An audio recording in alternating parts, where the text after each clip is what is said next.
Hola, los literatos y los ensayistas nos han convencido o han pretendido convencernos que en el orden de lo literario nos aguardan muchas perplejidades. Hoy, aparte de presentar algunos libros, quisiera compartir con ustedes una perplejidad que ha surgido cuando he leído, los prólogos de los libros. Todo comienza con este señor, con Joseph Louis Lagrange. Este es el tomo 9 de las obras completas de Lagrange. En él viene una teoría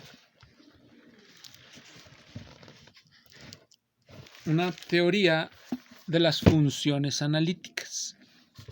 Entendemos por función analítica una que tiene una expansión alrededor de un punto. Cuando la función es finita, esa expansión generalmente se puede lograr con los binomios de Newton o por técnicas semejantes. Cuando la función es trascendente, es decir, no es algebraica, la expansión es por lo general infinita, tiene infinitos términos. Con estas expansiones, Lagrange construyó un método alternativo para tratar el cálculo diferencial e integral, que se consideraba muy dudoso en el siglo XVIII. Las críticas de Berkeley a los métodos de Leibniz y Newton eran devastadoras, y Lagrange creía que, yéndose directamente a los procedimientos algebraicos, sin introducir límites o infinitésimos o cosas de esas, podría darle un fundamento sólido. Por supuesto, este método tenía sus dificultades, y de esas dificultades se hizo eco Francisco Díaz Covarrubias en un libro que escribió que se llamó Elementos de análisis trascendente, de 1873. El libro está dedicado a Sebastián Lerdo de Tejada por los muchos esfuerzos que hizo para apoyar a Covarrubias. Díaz Covarrubias fue un funcionario de Juárez, estuvo en el Ministerio de Fomento, incluso realizó un viaje a Japón para observar el tránsito de Venus alrededor del Sol. Este libro se escribió para la Escuela Nacional Preparatoria, la cual también Covarrubias contribuyó a fundar. El método que presenta aquí es lo que él llama de las construcciones trigonométricas o construcciones auxiliares trigonométricas. Como ustedes recordarán, en la geometría sintética uno introduce una serie de segmentos que al final del desarrollo deductivo desaparecen. Es la idea de Covarrubias. Él pretende construir el cálculo diferencial e integral con ayuda de construcciones auxiliares que al final van a desaparecer. Y así, según él, logrará librarse de todos los problemas que tienen el método de Lagrange, el método de Newton y el método de Leibniz. El método de Lagrange tiene el problema de que es muy difícil. Eso es lo que ellos dicen, se les hace muy difícil. Hubo una respuesta a este libro de Covarrubias. Fue este libro, Cálculo Diferencial e Integral, de un señor que se llamó Manuel Gargollo y Parra. El señor Gargollo y Parra escribió estos elementos de cálculo diferencial e integral. Ambos, Gargollo y Parra y Covarrubias, eran liberales. No encontramos esa liberalidad aquí, esa ideología no la encontramos en sus libros. Encontramos, sí, muchas discusiones críticas de lo que acontecía en ese momento en la matemática.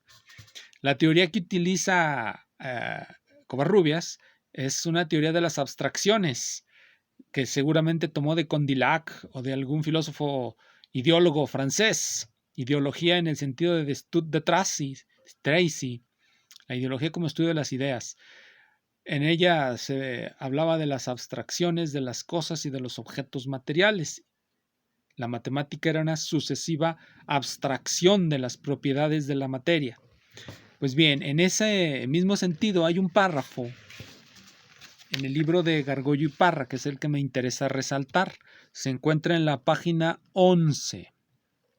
En este párrafo, Díaz Covarrubias establece un paralelismo entre las imágenes que nos formamos de los objetos y los objetos mismos. Las imágenes que nos formamos de los objetos deben ser lógicas, nos dice Gargollo.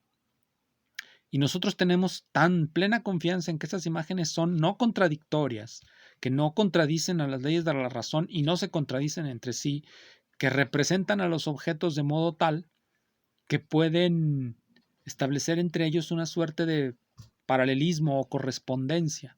Lo que nos formamos nosotros en nuestra mente, esas imágenes, las hacemos en nuestra mente evolucionar, y esa evolución se corresponde con la evolución misma de los objetos materiales, lo que nos lleva a poder predecir. Eso es lo que nos dice Gargollo y Parra. Se los voy a leer un párrafo muy breve.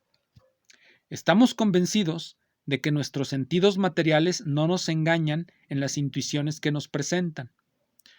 Nuestros sentidos materiales no nos engañan en las intuiciones que nos presentan. Ya con esto está haciendo a un lado aquel demonio cartesiano. Él cree en que nuestros sentidos no nos engañan. El mundo está ahí y lo percibimos con nuestros sentidos tal cual. Lo estamos igualmente de que nuestras ideas obedecen a un orden lógico. Es decir, nuestras ideas son consistentes, no son contradictorias entre sí, cuyas leyes corresponden a las que fuera de nosotros rigen a los seres materiales. Las leyes que rigen ese orden lógico se corresponden con las que rigen a los seres materiales. Es el paralelismo del que les hablaba. Sin este íntimo convencimiento y plena certeza, ni podríamos dar un paso en las ciencias abstractas, ni formar juicio alguno. Las ciencias se fundan en ese paralelismo, en esa extraña e íntima relación que hay entre nuestras ideas, las imágenes que nos formamos en nuestra mente y los acontecimientos en el mundo material. Combinamos, por tanto, en la mente, no a los cuerpos mismos, que allí no existen, sino a sus imágenes y a las ideas que los representan, pero con la confianza que nos da la persuasión de que a las identidades o diferencias halladas en el orden ideal entre dichas imágenes o símbolos, corresponden otras identidades o diferencias materiales existentes en dichos cuerpos. Hay una correspondencia, pues, entre el orden de las ideas y el orden de los objetos en el mundo. Esta idea es muy, muy importante. Vamos a ver quién más la dijo. Viene en este libro. Los principios de la mecánica presentados en una forma nueva de Heinrich Hertz. El libro es prácticamente contemporáneo del de Gargollo. Gargollo lo publica en 1873, Hertz en 1894, me parece. Trae un largo prefacio de Helmholtz, pero lo que nos interesa es la introducción. ¿Qué nos dice Hertz en la introducción? Nos dice algo muy similar a lo que nos dice Gargollo. Vamos a leerlo. Nos formamos a nosotros mismos imágenes o símbolos de los objetos externos. Nuestra mente forma imágenes o símbolos de los objetos externos. Y la forma que les damos se las damos de tal manera que las consecuencias necesarias de las imágenes en el pensamiento son siempre las imágenes de las consecuencias necesarias en la naturaleza de las cosas representadas.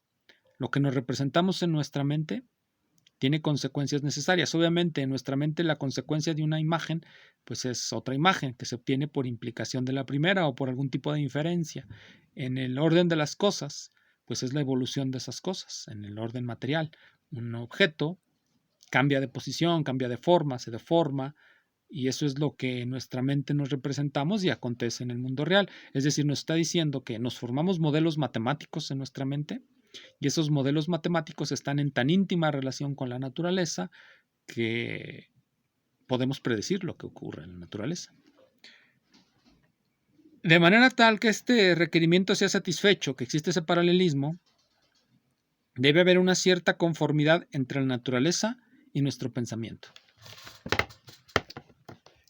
Esta es la perplejidad que quería comentar con ustedes. A Gargollo y Parra le vienen esas ideas a la mente en 1873. Hertz le vienen también en 1894, más o menos por el mismo tiempo. Es perfectamente claro que Gargollo no leyó a Hertz. Sin embargo, ambos estaban imbuidos de una misma serie de ideas. Gavino Barreda llega a México con Auguste Comte del Brazo, con el curso de Filosofía Positiva del Brazo. El libro de Covarrubias surge en un intento de Covarrubias de explicarle a Gavino Barreda que era médico, los rudimentos del cálculo diferencial e integral. Surgen estas ideas del positivismo comteano, lo leyó Comte, él estaba más bien bajo la influencia de Helmholtz. Bien, esas son las perplejidades. Muchas gracias.